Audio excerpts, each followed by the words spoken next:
Portion of today's video is sponsored by Grub Terra.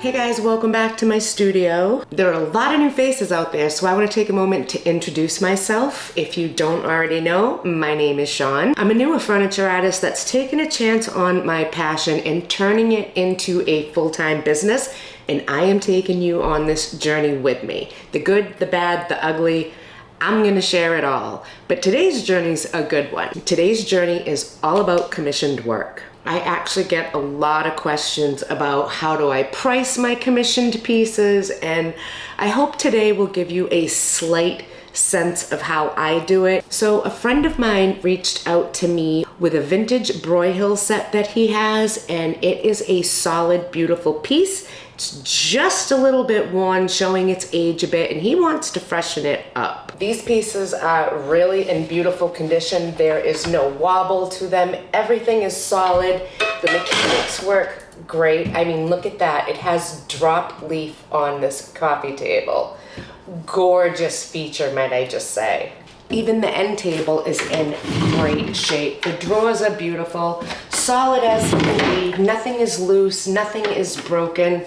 It's just showing its age. And with a little freshening up, he'll be able to get another 40 years out of these timeless pieces. Now, when you're doing commissioned work, the first question you always want to ask the client is, do you have a vision of your own? Is there a specific look you want these pieces, or this piece, whatever the case may be? Is there a specific look you want it to have? My friend has a vision, and what he sees is the bases painted classic black and the tops refinished with a stain. This two-tone is so popular. I keep saying that right now.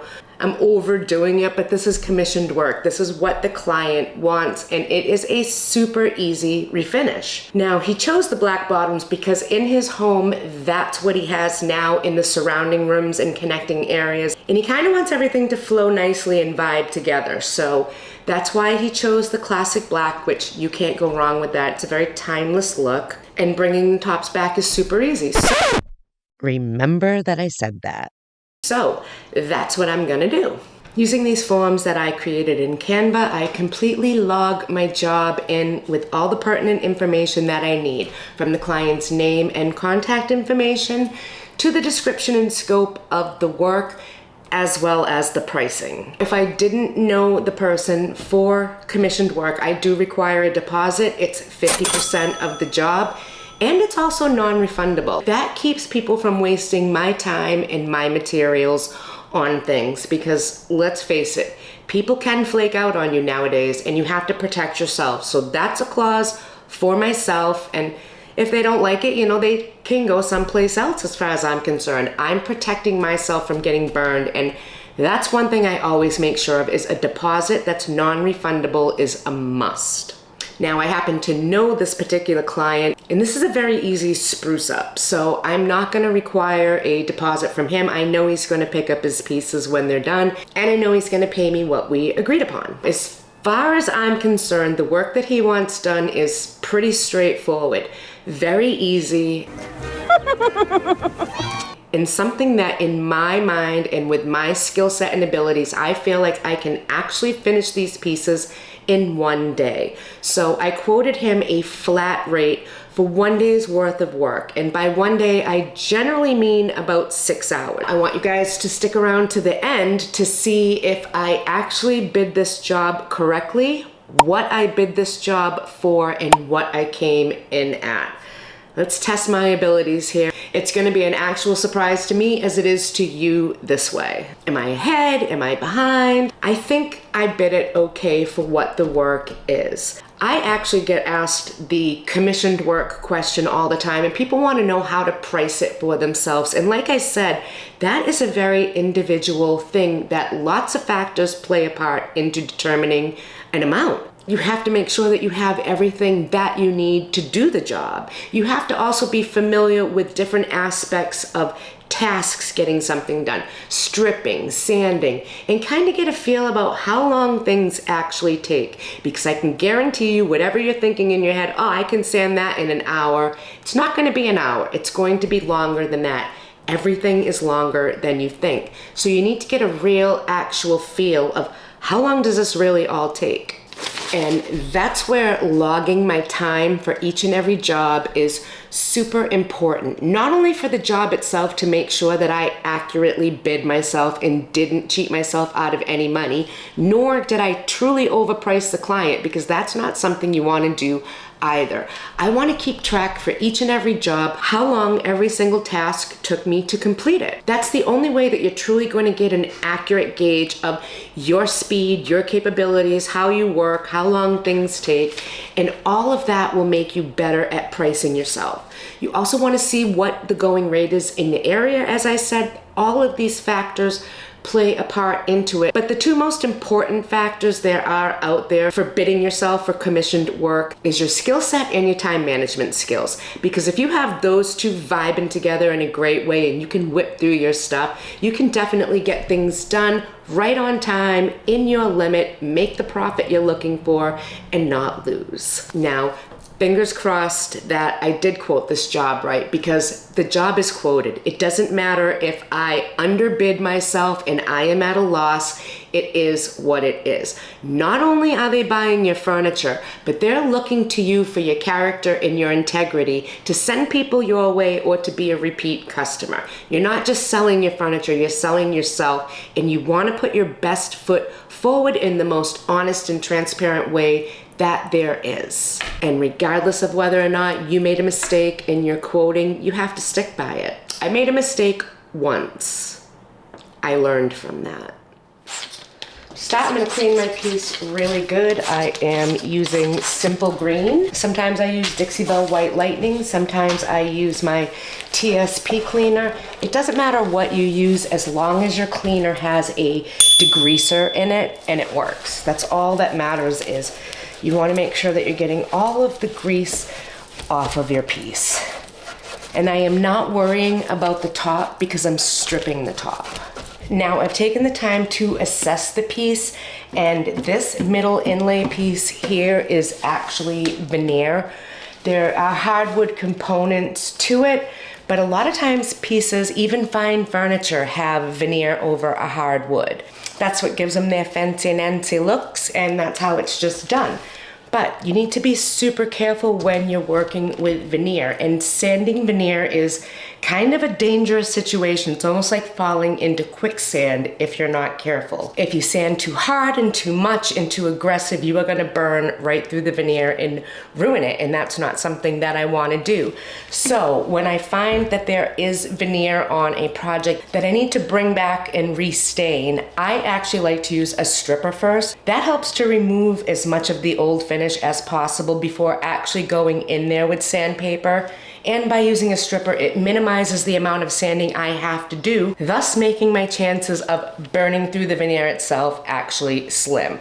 I want to minimize that chance from happening, and this is just my way of doing it. After the piece was clean, I decided to turn it over and get a real good look at it because something just wasn't jiving right with me.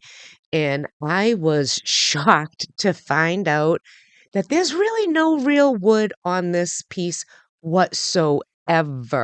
Very few pieces. There's like 3 pieces of real wood on the entire piece. The legs are not real wood. The skirt around the front is not real wood. The drawer is real wood. The front of the drawer is real wood. Bottom inside of the drawer is actually cardboard. This entire Broyhill piece is wood. And what that means is fake wood. Nothing's real.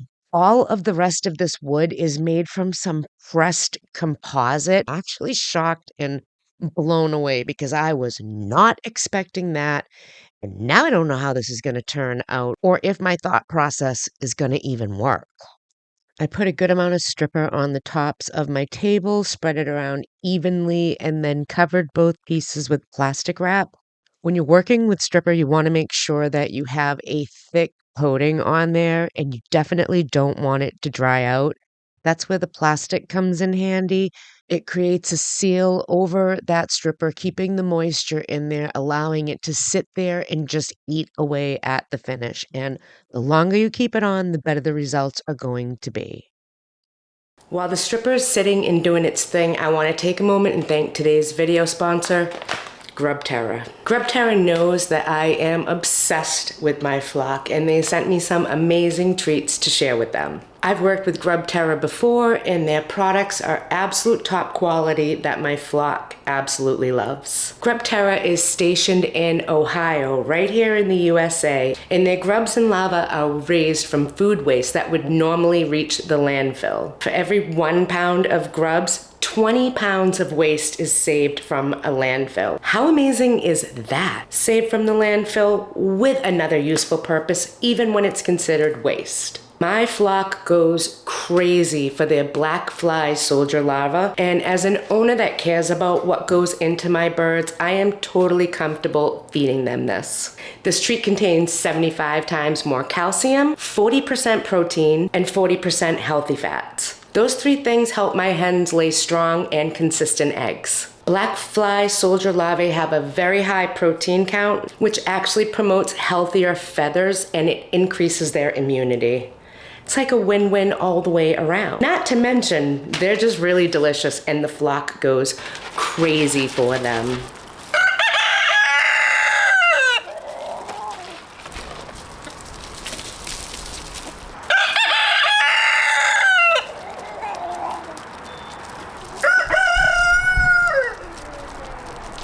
Grub Terra has a special offer just for my viewers. Follow the link in the description below and get some for your flock today.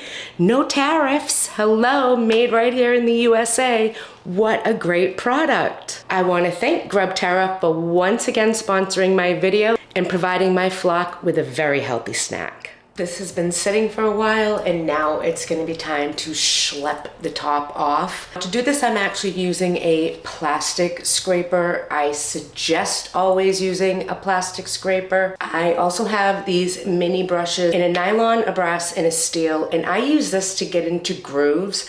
Now the top of this has a cock beating trim around it. Cock beating is an actual term for one, but generally they serve the purpose of filling in gaps. Now I need to warn you, and please listen to me. Cock beating is in fact what this is called, and if you Google it, do not click on the images. Just go to straight articles that pertain to furniture. Don't go to the image section. Trust me, you'll be traumatized for a while. I know I am. Don't do it. All right, so I am gonna get to work with my plastic scraper, my nylon brushes, and lastly, some gloves. So let's see what this finish looks like. So remember when I said that the top was going to be easy?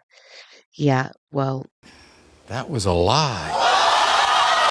I have found out that there's really no wood whatsoever on this piece, and the veneer isn't even like a veneer. It's like a finish, if you will. I mean, it is a veneer, but I don't know. It's just the wackiest, wildest compiled faux wood I have ever seen in my life, and this is not going to be easy on the top. It's not looking right. It's not feeling right. Even using the mineral spirits and the denatured alcohol is just not doing what it usually does on a piece, on this particular piece. I am getting the color out of the cock beating using the brushes, but the top of this is looking wonky to say the least. I'm gonna finish cleaning the gunk off of it and let it dry out completely because I need to sand it next. Once it was dry, I took it out and sanded it. I went with a 120 grit and then I went over that with a 220, nice and gentle just to see what it would look like. And it didn't look right to me at that point. That's when I was like, what is this? I'm going to use some pre-stain on the top of this. What this does is it kind of helps even out the stain when I apply it to try to prevent blotchiness. This is an oil-based pre-stain, which is going to work fine because my stain gel is oil-based. So I want to get this on the tops of both pieces. As I'm applying the pre-stain onto the piece, it's kind of giving me an idea of what it's going to look like, and I am not impressed at all. I don't even think this pre-stain's gonna make much of a difference. There is so many different inconsistencies on this top, and there's even, like, photocopied knots on the top, and they're all identical, and they're like a picture. You can't even strip it off. I don't know what this stuff is, and I don't really have high hopes this conditioner is gonna do much. I'm using my Minwax gel stain in chestnut, and as soon as I put it on, I knew, like, no way. This is totally wrong. This looks horrible. This is not gonna work. This is not gonna be easy, and it's not gonna work. And now I have to figure out how to make this work. And I need to figure out how to make this work and still come out on top with my quote for the job. Anything can happen when you are working on a project. You never know what you are going to find. I thought this was going to be very simple and not one bit. Not one bit at all. And don't ever jinx yourself and say, "Oh, it's gonna be so easy," because it's not, and you're totally gonna jinx yourself like I just did. So now I gotta think about this. While the tops are drying, I'm actually gonna work on the bottom bases. To start, I actually used liquid sandpaper on them. It was the perfect candidate for that because there was no damage and I didn't need to actually sand it. So using the liquid sandpaper is basically a deglosser, kind of opens up the surface to allow it to take the paint and give it something to bite into and hold on to. Once that was dry, it was time to put the paint on. I am using Beyond Paint in Licorice, and I'm also going to mix in a little bit of flowtrol with that. Flowtrol is an additive that you can add to your paint to eliminate brush and roller marks. It works really good, and because it's specifically made to do that, it doesn't alter the pigment of the paint when you add it to it like water would. So I love using Flowtrol. We're going to get that in there, and I am going to start painting the bodies of these pieces. I'm going to put 2 to 3 coats on there depending on the coverage. We'll see how it goes. I love using Beyond Paint, and I love the licorice color. It is one of the truest blacks out there. I love having the kitchenette area in my studio space because that means I don't have to leave it for simple things, even like lunch. So while my pieces are sitting and drying, I am going to fill up. I am starving. I did not have breakfast today. So I'm going to shovel my salad and my sub into my face while I catch up on some of my favorite YouTubers. I've put a little bit more thought into this, and I think I'm actually going to go over this with a hickory gel stain. This kind of has more of the tones that the original piece had, and I'd like to see what this does before I start doing all different other steps. There's other steps I can do if this doesn't work, but I want to try the hickory and see if that's the toning color that I'm missing. I'm going to brush the hickory stain on, and then I'm going to use a lint-free cotton rag, and I'm going to actually pull it back off. It's definitely a step in the right direction and looks way better, but I'm going to need to put it on the rest of the pieces to see how it takes and how it looks as an entire unit. You can totally see the difference in how this step was actually the right choice for this piece. It is looking amazing. The piece on the right just has the first layer of color on there. I believe it's chestnut, and it's uneven. It's not even, it's blotchy. It's just like completely uneven, and it doesn't look good in person. The one on the left has a coat of the hickory gel stain over it. It looks better, but it still needs a little bit more. So I'm going to go back over the piece using a chip brush, and I'm going to brush the strokes of the stain into the grain. It helps create a faux grain, it darkens the look, and more importantly, it evens out the different sections of each piece and the different tones they have. It makes it more cohesive. Well, this commissioned piece was challenging to say the least. I was not expecting to find as much fake wood on these pieces as I found. There was really no real wood to it. Even what you thought was real wood, once you turned it over, was this type of really thick composite fake stuff. And I'm very surprised for a brand such as Broyhill to have such little wood on the piece as I found. Now, because of that, that presented all kinds of challenges when it came to stripping the top. All different wood means all different finishes. It means blotchy. It means the stain will not take even. Even though I used a preconditioner, it still looked horrible. So I actually found that using some hickory gel stain over the chestnut gel stain gave me the look that I wanted. But it still wouldn't take the stain like a real wood should, because it's not real wood. So I had to get creative and let it dry real good in between and go back and apply more stain to it using a brush and dragging it through to get those striations that the bristles create onto the surface to make it look more like wood, because it's just not. I'm shocked, but I made it work. It looks fabulous for what I had to work in. And more importantly, after calculating my total time spent on this project, even with those extra steps I had to take applying more stain to create a faux grain, if you will, I still came in ahead of the game. I am happy to say that I bid this job out for 6 hours. The total cost for this job was $250. I figured there's $25 worth of product used. That leaves me with $225. My time came in at 3 hours and 40 minutes. And if you divide that time by the total price of $225, that brought my hourly rate to just a little bit over $66 an hour. That is not bad at all. I am totally happy with how I bid this. I am totally happy that everything worked out, and I am totally happy with how it came out, because I was sweating it for a while. When I saw that this top was just gonna be like, oh no, what do? I need to step away and think about it. I wasn't sure how this was going to go, but the hickory was the key, and it looks really great.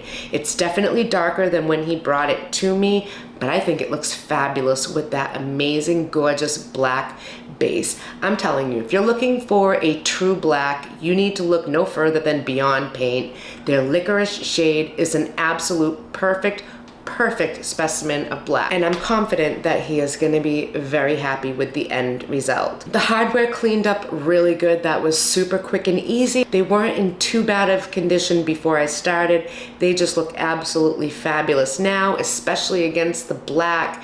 These two tired pieces now have a new lease on life, and they look absolutely gorgeous. I ended up sealing the pieces with 3 coats of poly on everything, and I sanded in between the coats of poly with a 400 grit sandpaper just to give me that butter smooth surface that I want. I hope this has given you a sense of an idea of what it's like to price commissioned work. You really need to know your own strengths and weaknesses. You need to know what you're capable of doing. You need to know what supplies you have on hand to get the job done. All of these factors play into it, but your best friend is going to be a job task log. This is going to give you so much information, not just for the job, but for yourself. The more you know, the more you grow. And the more you know about your own capabilities and timing, more importantly, the better you'll be at bidding your jobs, and it'll make it almost impossible for you to underbid yourself. All right, I've got to get these delivered, get my payment, and get back here because I am really excited to start on another piece. I don't know what I want to go with next. I know that I've kind of been doing some basic things, and I would really like to start using some colors and maybe some transfers, maybe a paint blend. I don't know. I'm gonna have to pop down into my inventory and see what's there and calling my name. As always, thank you for joining me in my studio, and I will see you all next time on the flip side. Bye, guys.